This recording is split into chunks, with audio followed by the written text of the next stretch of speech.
সুপ্রিয় শ্রোতা মন্ডলী, আপনারা দেখতেছেন হঠাৎ বিনোদন টিভির খবর, সকাল 9:30টার খবর। আমি সাথে আছি রাজীব চিন্তাদায়ক, আমার সাথে আছে বোবা চুদলিং ফক। খবরটা প্রচারিত হচ্ছে দুর্গাপুর খেয়াঘাটপাড় কবরস্থানের পাশে থেকে।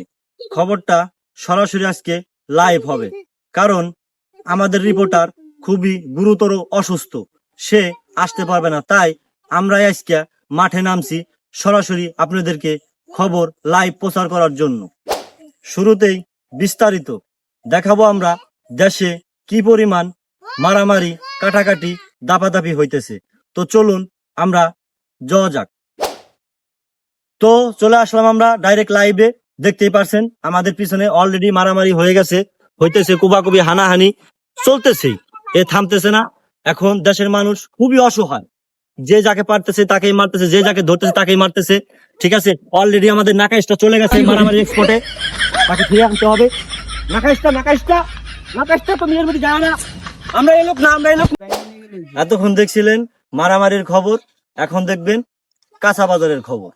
তো আমরা সরাসরি চলে আসলাম কাঁচা বাজারে লাইভে। তো আপনাদেরকে দেখাবো কাঁচা বাজারের দাম। তো চলুন যাওয়া যাক। ভাই, কাঁচামালের দাম কেমন কি? আরে ভাই কোয়েন না, দেশের যে অবস্থা, মরিচ হয়েছে 250 টাকা কেজি, আর আলুর তো কোনো দামই নাই। আর পিজের কথা কি কব ভাই, যারা আমরা পিস চাষ করি, মনে করেন পিজের ভালো মতো দাম পাই না, গুটির দাম পাই না। মনে করেন এই পিস বেচে মরিচ খাবো কেমনি? 250 টাকা মরিচ কিনা সম্ভব? পিজের দাম 20 টাকা কেজি, এটা কি সম্ভব? না, সম্ভব না। তো শুনতেই পারলেন আমাদের এক ভাইয়ের কাছে বাজারের দাম দর কেমন। তো আমাদের দেশের মানুষজন, কৃষকরা খুবই কষ্টের ভিতরে আছে, কারণ তারা ফসল উৎপাদন করতেছে, তারা সঠিক যে মূল্যর দামটা সেটা পাইতেছে না। এতক্ষণ দেখছিলেন কাঁচা বাজারের খবর, এখন দেখবেন আবহাওয়া। আজকে আকাশে অনেক মেঘ, কালো কুয়াশা দিয়ে চারিদিক ঘিরে গেছে, বড়ইর বিচির মতন গোটা গোটা বৃষ্টি পড়তেছে। লগ আউট জারি করা হয়েছে, আপনারা কেউ ঘর থেকে বাইর হবেন না। চলুন আপনাদেরকে আজকে আকাশ থেকে ঘুরাই নিয়ে আসি।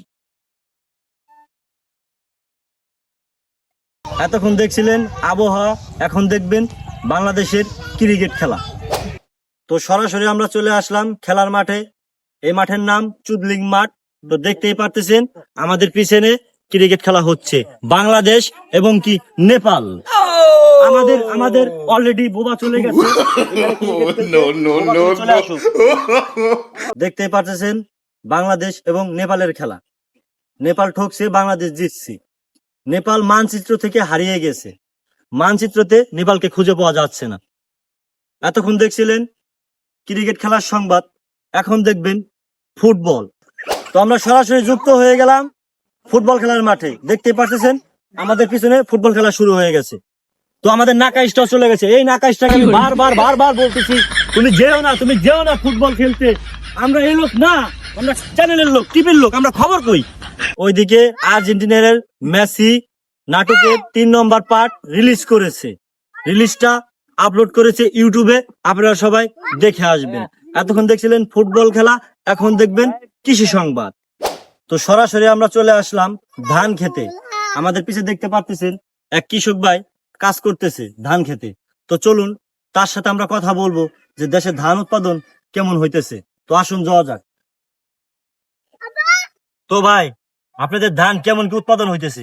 আরে ভাই কোয়েন না, ধানের উৎপাদনের কথা, এই যে মনে করেন ধানে ওষুধ দেই, এত টাকার ওষুধ দেই, আমরা হইলাম মূর্খ মানুষ, খেত মানুষ, আমরা যা কই তাই দেয়। কই যে ধানের রোগ হইছে, মনে করেন এটা বুঝতে দিয়ে দেয় ওষুধ, কোনো কাজ হয় না। এই যে দেখেন, এই যে 2 দিন আগে ওষুধ দিছি, তারপরও ধানের বাইলগুলা কিভাবে শুকাইয়া যাচ্ছে দেখেন। মনে করেন 3 বার 4 বার 5 বার করে ওষুধ দেয়, কিন্তু ওষুধে কাজে আসে না। আর মনে করেন ওষুধের যে পরিমাণ দাম, সারের যে পরিমাণ দাম, তাতে কৃষকরা লোক কয়দিন পরে মারা যাবে। এই ধান মান চাষ করা বাদ দিয়ে দিতে হবে। ও, খুবই কষ্টদায়ক কথা, আমার খুব কষ্ট লাগতেছে কৃষক ভাইয়ের কথা শুনে। তো আপনারা তো দেখতেই পারলেন যে কৃষকরা কি পরিমাণ কষ্টের ভিতরে আছে, তারা উৎপাদন করতেছে ঠিক মতো, ধানের দাম পাইতেছে না। তো এতক্ষণ দেখলেন আমাদের কৃষি সংবাদ। তো আজকের মতন খবর এই পর্যন্তই। প্রতিদিন আমাদের খবর দেখার জন্য হঠাৎ বিনোদনের সাথেই থাকবেন আর হঠাৎ বিনোদনকে লাইক ফলো শেয়ার করে দিবেন।